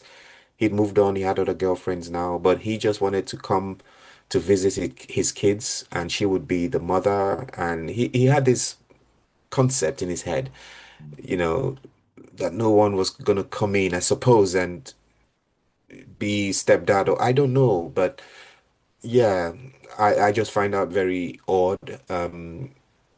So loyalty, I think it works both ways. I don't expect one to be any more loyal than the other, if I can put it very simply, Roger. Very sensitive subjects. I think in society today, I think the burden lies more on women, and I don't know that that's fair or true. Absolutely, absolutely. I think in that regard, and when we say loyalty, we're not just talking about um, affairs and things like that. It's been there for someone through thick and thin. When they become ill, for example, that's loyalty. Hmm. Um, when they're out of a job for long periods of time, as has happened to my other half and I at different times. One time 8 months, one time it was like a year. You have to hold that person down and and prevent from turning into um, a basic form of yourself and using that as leverage. That's Hmm. loyalty. That's loyalty. Yeah. So yeah, it works for both. For both. I don't have any more expectation for a woman than I have for a man. Hmm. Hmm. Yeah. Well, yeah, man. Yeah, makes sense. I don't think I got any more to add to that, really. Definitely in both cases, same sort of thing. Um, Something you mentioned, but I think it escaped me now. Yeah, through thick and thin.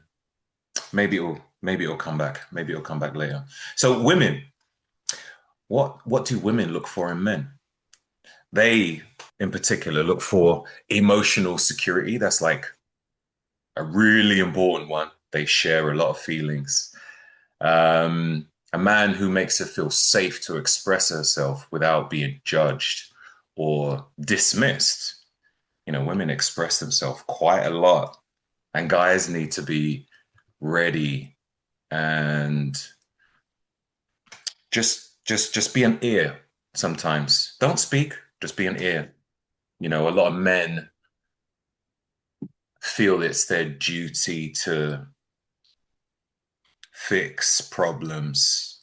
And while a woman is maybe expressing themselves, he wants to try and find answers. All right, let's try and fix it, you know. And sometimes a woman may just want to vent or just need someone there to hear what she has to say. That's the reason, maybe one of the reasons why she might call up her friends and, have long conversations of emotional stuff.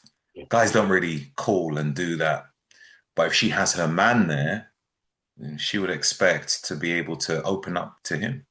And he has to be there in order to receive. That's a sensitive area now because, guilty as charged. Um, it's one aspect of my own relationship that I've worked on the most over the years. Um, because I think it was only maybe 3 years ago that the penny dropped. Samuel, you don't listen. You don't listen. So I'm like, what 2 years? I can hear what you're saying. You're audible. But that wasn't, we're not talking about listening in an auditory sense. Uh, you know, oh my goodness. And I think when it happened for me, I just felt very foolish. I just, felt foolish.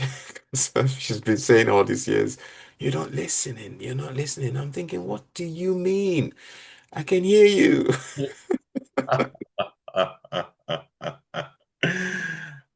So I think with a lot of women, it's about being felt. They want to feel that you're listening and not just hearing with your ears, you Yeah, know. Um, that's just shutting up and just listening, nod, hug them, maybe ask them a few questions. Not just like, all right, let's just think of a question to shut her up. But like really think deep, like how is she feeling right now?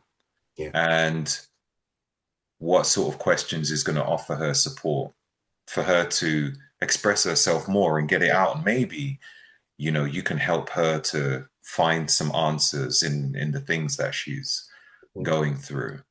Mhm. Um, but yeah, communicating through emotions is um, it's a big thing for women, and we need to understand that.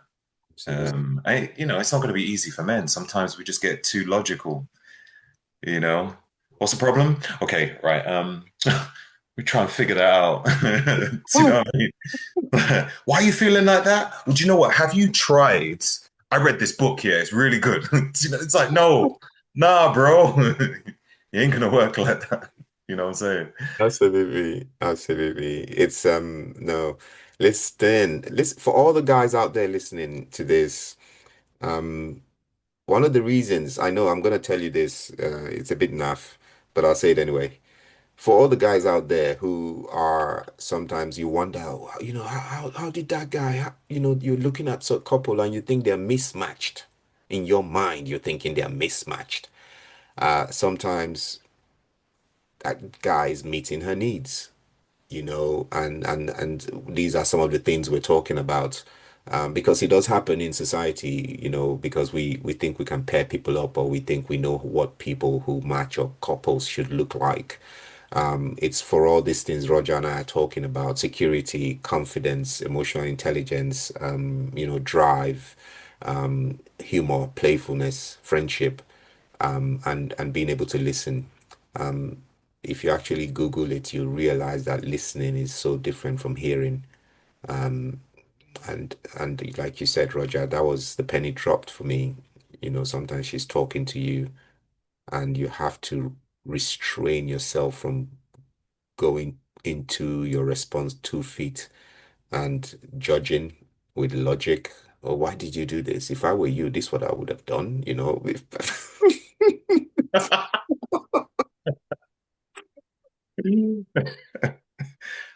Yeah. Yeah, so you have to really refrain from it. But I guess it's because it's gratification. We feel gratified when we are we are talking and being heard. So it's to restrain yourself and just listen and ask those questions, like you said, acknowledge them, acknowledge the feelings. Acknowledgement. Oh, that's it. Yeah. And yeah, they can feel it when you're acknowledging. The logical questions don't work. The questions which amplify her feelings work a lot more. Or just, allowing her to talk. There's times if you just remain silent, she'll talk and, she'll say some stuff. Just continue to remain silent unless she may ask your opinion on something. Now you have permission to speak. Yep. You know? You don't have to just try and I need to figure it out. Stop. Stand back. Just listen, man. Yeah. You look, you know, look into her eyes, nod, show acknowledgement, and she'll know that you're there. Yeah. You know, super important. And All sometimes right, she so challenges. Sometimes very quickly, sometimes she challenges, you know, because you're talking, and then Sam, are you listening? And that's your cue to maybe to ask a question to show that you've been listening, to acknowledge or say something that shows you've been listening, not so sometimes that happens. It's like a test. But for the most part, yeah, like Roger says, just shut up and listen. Yeah. So another thing for women, what they like to see in a man is not necessarily a guy that is rich. Obviously, rich is great, but they more want to see ambition and drive. So he must have a sense of direction and purpose, because if he's stagnant, that's pretty much a turn off, really. You know, if she feels that he doesn't have something that he's aiming for, he's just doesn't have that oomph, something that he's working towards, then it's like, if you are the captain on the ship, like where are you taking us? Like what's going on? Like I'm expecting you to sort of take control here. You're my king. Lead us. What are you doing?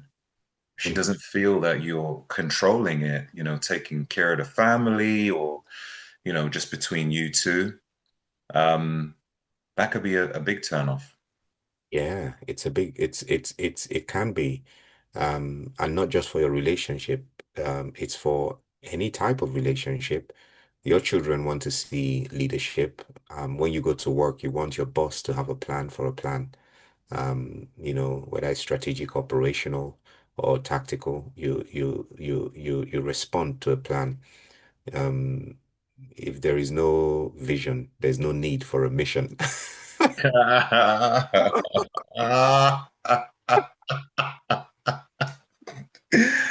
Oh, so true. Yeah. You know, so yeah, I think so. You do need a plan.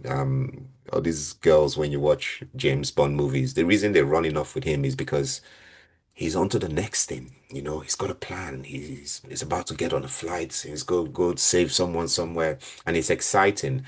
And I think it's same for relationship. People want to know your why, your motivations, your purpose. Um, and Roger is not so easy because there are people who are single who don't know what their purpose is. People are working 9 to 5s, waking up every day, and they don't know what their purpose is.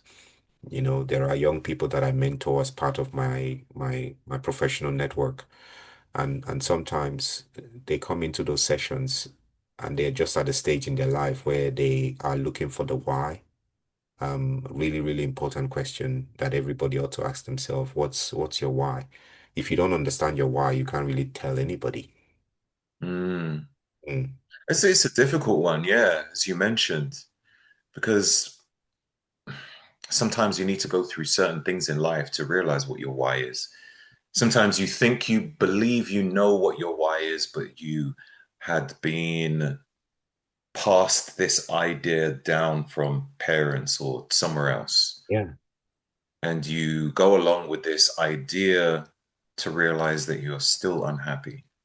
I was actually listening to a podcast really recently of a guy who he became a successful entrepreneur, but before that moment, he believed his why was to be a doctor because that's what his parents had told him that he needs to be. You need to be a successful doctor, because they saw it as that was security.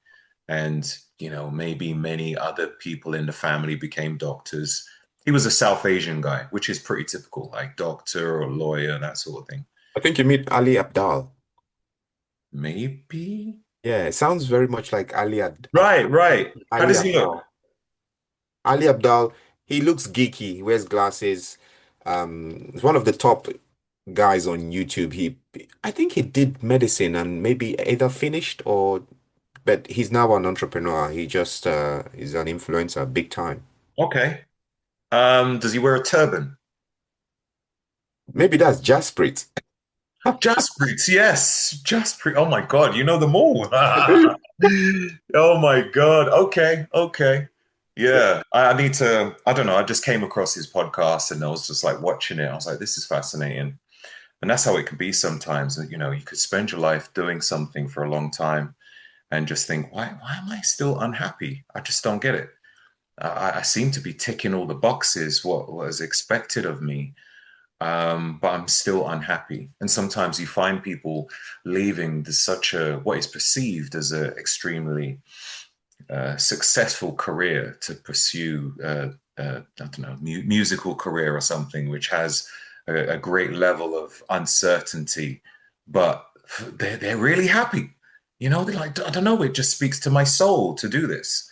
They found their why, which doesn't fit into um, maybe the idealistic measures of what is considered success, but um, they're happy. They found their why. Oh, But it takes, yeah, go for it. no, no, no. That's delicate because you obviously know my story, and how, being in England and, worked my way into management consulting. I worked for KPMG, Accenture, PwC, and then left, took a break, and went back and studied nursing. So that's a typical example of those are blue chip organizations that I worked for at the time. And when I went into nursing school, especially where I'm from, Western Africa, it was seen as a backward step because we leave for the vestigials and the performative side, wearing those suits, going to the city, working for a prestigious organization. So going to nursing, they felt it was a retrograde, it was regressive, like how he's failed. um, but look at me now. I'm still doing what I love, obviously in a more senior role, but I've never looked back. I feel like I I came into nursing by chance, but I stayed by choice. It's been amazing, amazing journey for me. So Mm, I'm one of those people you're talking about who, yeah, moving from management consulting to nursing would have been seen as what? yeah, as you said, regressive. Yeah. um, but yeah, I mean, touching on that, I guess it's also important to have the support if you're with someone that they understand this transition as well. I guess this is probably going more back towards men and what they're looking for women, even though it's supposed to be the other way around. Um, it's important during this time as well, you know, because ours there could be, you know, outside eyes looking in, they can't see the vision, but your partner there needs to be a part of that vision as you're going through it. Do you know what I mean? Mm. Um, one of the biggest investments you can make is the relationship. It's like forget property or stock exchange or whatever, Forex. It's your relationship. Because if that goes wrong, that can tear down everything around you. Do you know Yeah. what I'm saying? Yeah, and our definitions of success, bro. I think it's a dangerous word as well, success, when it sounds juicy, it sounds sexy, sounds romantic. And when we say success, we already think of bank balances, bigger house, and things of that nature. But that might not be what it means for different people, you know. Because if somebody gave you a picture of what success looked like, some of us will reject it. So, just going back to your that comment about your other half being with you and supporting you through that journey. When you think about for better or worse, your happiness might not be tied to material growth. It really might not be. But then some people find themselves in the middle, they're stuck and confused Yeah. because they're trying to align things that are not alignable, if I may use that term. Ooh, yeah, I like that. That's so true. So true. And that has you effed up when you're trying to align things that shouldn't be aligned. Because on the one hand, you want to be happy desperately, you want to be in a relationship and be with this person, but then you're also reaching for something that isn't yours because society, conceptually, you feel that that's your direction of travel, but it isn't. You need to turn the hell around and move. So. Those are the things because society has told us perfect relationship, happy wife, happy husband, big house, 4 kids, lovely job, and that's what success looks like. Mm-mm. Mm. Wow. Yeah. And it's definitely about detaching yourself away from all of that, prizing yourself away from all of that. Yeah. Because when you start to look into these these ideologies, you you kind of detach yourself from yourself. You detach from yourself. You start trying to be someone else. Wonder Yeah. why you're unhappy and confused and depressed. Oh my God. Not funny. Yeah. Wild. So another thing, confidence. That's what a woman wants to see in a man. Confidence, not arrogance. A Mm. man who owns his presence and he makes decisions, Yes, sir. makes his own decisions and carries himself with assurance. Do you know what I mean? Like she wants to see that within a man. He's not just like a crisp packet being flown around in the wind. The moment someone says something, they just change direction. Like you are certain with the decisions that you make. You're confident. You could stand up for yourself and be extremely assertive when the time is right. Yeah. Yeah. Absolutely. If I speak on that a bit, confidence, I believe, comes from competence. Mm-hmm. Yeah. Mm-hmm. Absolutely, absolutely. Unless someone shows me evidence otherwise. But again, in my 4 decades on Earth, that's something I've come to believe very convincingly. I'm really convicted about it that confidence tends to come from competence. And when you have people who show confidence and have no competence, they're deluded. Those are the people we tend to say, this guy, they're deluded. But and that's for people out there asking, oh, I'm not confident. Become good at something and you will see your confidence grow. It works every time. Whether you are a mechanic, whether you flip burgers at Burger King, become the flipping best burger flipper and you become indispensable to Burger King and you grow confidence. It's just that's how it is. It's competence that drives confidence. And going back to purpose, if I may, sorry, because my mind works in strange ways. When people come to me and ask about purpose, I tend to lead them down that road. I say, go find what you're good at. Um, the idea that you should love what you do, people think it's going to come at you in a spiritual way. Maybe you're just going to grow up and in some weird way, you just have an affinity for medicine or for music or for arts. That's not really how it works. You tend to enjoy stuff that you're good at. Whether you're swimming, whether you're going to the gym and pushing weights, as you get through, the wall, that very difficult part in the first phase and become very good at what you do, you begin to enjoy it because it's just natural. When you're good at what you do, you chill, you're more confident, and it flows from there. So it's the process. Enjoy the process. And that's where you derive confidence from. It's from competence, being good at stuff. Mm. What about guys that might be competent at flipping burgers, but don't feel that that's their calling, that's their future, and they've got a family to provide for, and they're still not feeling confident. It's like, yeah, I'm great at this perceived as shit job. How am I going to be confident from that? Okay. So I tend to use myself as an example because I've lived a really colorful life. You knew me to 25 years now, 24 years. Mm. And I was working in a factory, loading trucks, and I'm still with the same person now.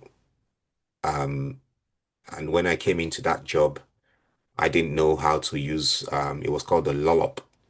People, Lollop, low level order picker, bro. Yes. so, so people didn't know how to use a lullaby. I didn't know how to pick. There was something called picking, Mm, and I had to get good at it. Because if I got good at it, then I'll be retained. And if I'm retained, then the income stream will be consistent because I didn't have nothing before that job. So that was important to get good at the job so that the money that I brought home became, it was consistent, So that's the first instant. And that already gave me a confidence boost because now I'm productive in the house. I'm a productive man. I'm bringing the proverbial bacon home.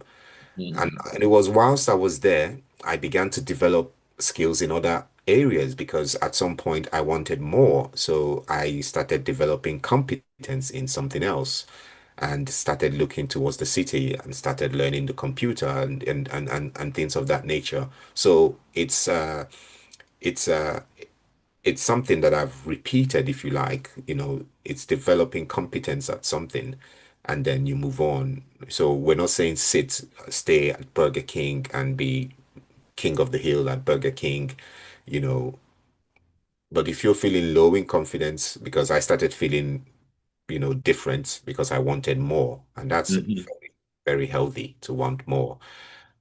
So you develop competence in something else. That's amazing. And that resonates with me as well. I remember when I was I think 17 years old, I worked at McDonald's and I knew it wasn't the most ideal job, but it was a job. And then while I was there, I learned that they had a management program, and all you needed to do was read a book, learn all the questions and the answers, and you could potentially be a manager. I was like, wow, I could just read this book, learn from it, and become a manager if I get all the questions right, if I do the exam. Why isn't there more managers here? I don't get it. Mhm. So I went around and started to speak to some of the employees there. I was like, how long have you been working here? 2 years, 4 years, 8 years, 12 years. And you're just cleaning tables and cooking fries? Yeah, yeah, yeah. I'm fine. I don't want to stay here forever or anything. But you've been here forever. You've been here for a long time. Why didn't you might as well just progress while you're here. So I thought to myself, all right, I'm not going to be there forever, but I might as well just see where I can progress. So I got this book, this manual of the company and just like read things about the history and understood about the operation. And then within 3 months, I was a floor manager there. Been there for 3 months, and I was a manager in McDonald's. And the craziest thing was this was available for anyone who decided that they wanted to do it. And many of the employees there decided to hate me because I decided to do it. Of I was like, course. I don't want you to be telling me what to do. I was like, well, you kind of have to. And that's your choice. That's your choice. So, you know, it was a great thing for me. It made me realize that if there's an opportunity, then grab it. Or just search for opportunities wherever you are. See if there is an opportunity. And, I went to other jobs and I was just looking around to see if there was other opportunities. If I didn't find it, I left. You know, even being in the same place that we were at, Yeah. I've been there for a long time. And I remember going for the team leader position. I was like, I've been here for a long time. I understand the operation. I was even training some of the new people, and they decided, nah, we don't want to give it to you. We love what you're doing on the floor. You do a great job there. We don't want you in management. And then they just gave the job to some pleb. I Yeah. was like, really? he's not capable of doing this job. Yeah. Someone who's lazy, like lazy, gave him the job. And I was like, right, okay, I understand. I get it. I need to go. I need to go. I need to go. And you know what? I wasn't even bitter about it. I was like, I understand. Thank you. That's all I needed to know. You're not going to give me opportunities here. And you know what? It's been good, man. I've made some good money here. You know, great. I've learned some stuff. I'm just going to take my skills elsewhere and left. You know, and that's cool. It is all about being confident in yourself. I didn't even have a job lined up, but I just I was confident that I could find something else. I was like, I've got too much to offer to not be employable, you know, and Yeah. just left. And I think when I did leave, I actually went on a couple of holidays first. I was like, yeah, you know, I'm gonna take a little break from work, and then my head was like just straight and ready to find another job. But yeah, But confidence. you can tell that you felt competent enough, and that gave you the confidence to step up and say, I want a bigger role. It was your competence that, because you said some things, I've learned everything about operations. So that's a competent man speaking confidently, because yeah, you become good at what you do. What next? So yeah, if you where do you find someone who has no clue looking for promotion? It doesn't really happen. Um, and likewise in a relationship, if you have two people who are lazy, it's a recipe for disaster because you're not challenging the other person. And we talked about loyalty. If I'm a lazy slob of a husband, then I shouldn't really expect unconditional loyalty from my wife. These are facts, Yeah, till death do us part. Uh, I beg to differ. She says, no, I'm not going to die with you. Absolutely. So, yeah, we're talking about attractive state. So, if we look on the other side, then the opposite of confidence and competence, they are unattractive traits. Mm, Be mm. off-putting. Does that make sense? It makes total sense, man. And I love the way you aligned them both and made sense of it. And hopefully, there'll be some guys out there who might be a bit confused about showing ambition and drive towards for a relationship. They can piece the puzzle together to be the man that a woman is looking for. Yeah. Cool. Consistency and reliability. That's important. You know, she needs to see that you're consistent and a reliable person, being able to follow through on the words and actions, the things that you speak, man, super important. Women value stability in love and life. Yeah. Super important. They want to see that on a everything that you do, man.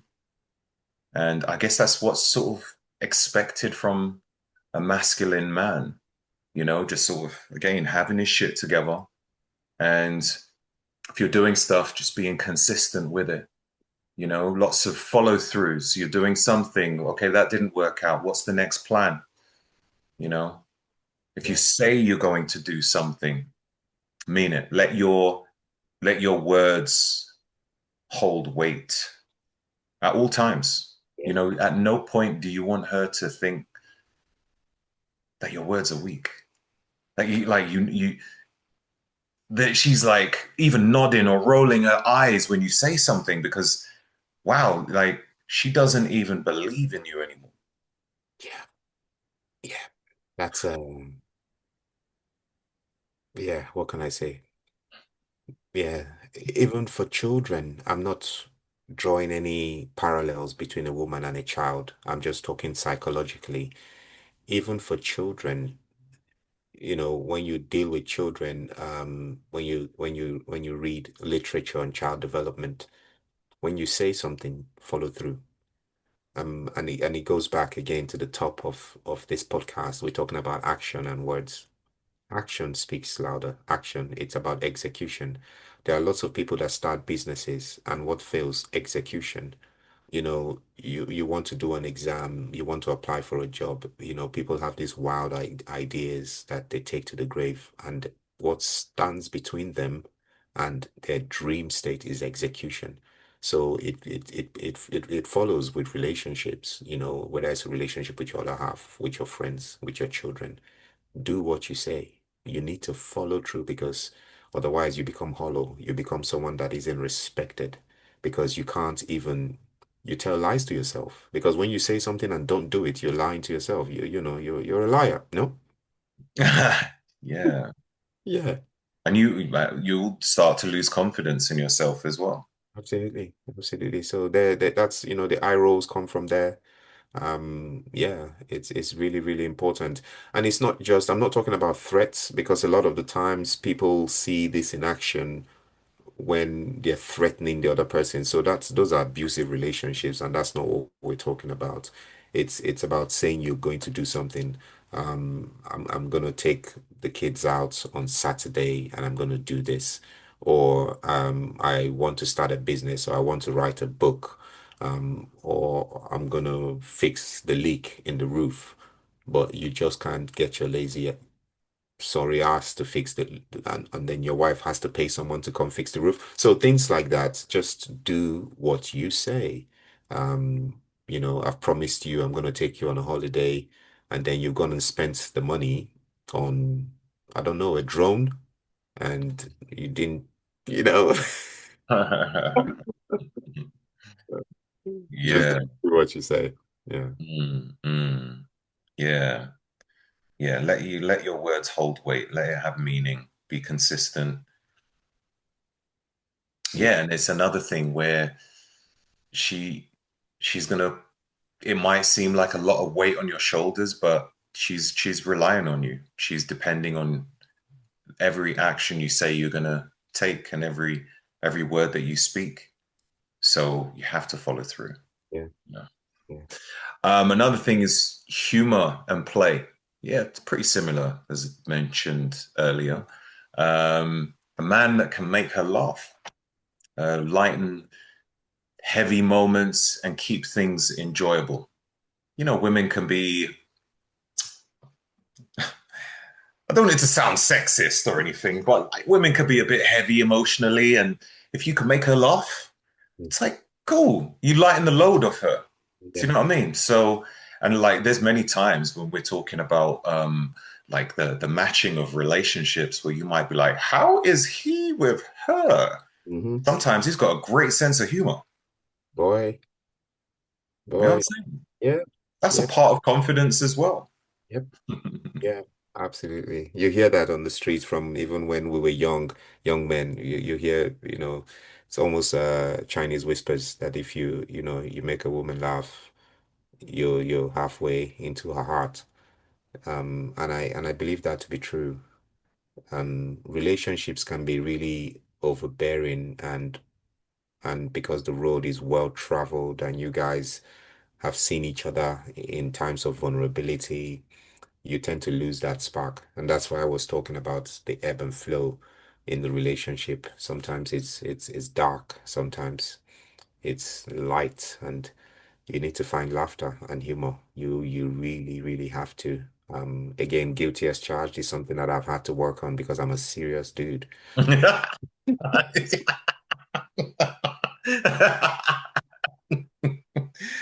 Well, yeah, that's cool, man. That's cool. Like it's great when we can just like, you know, own up to the parts that are not our strengths. Do you know what I mean?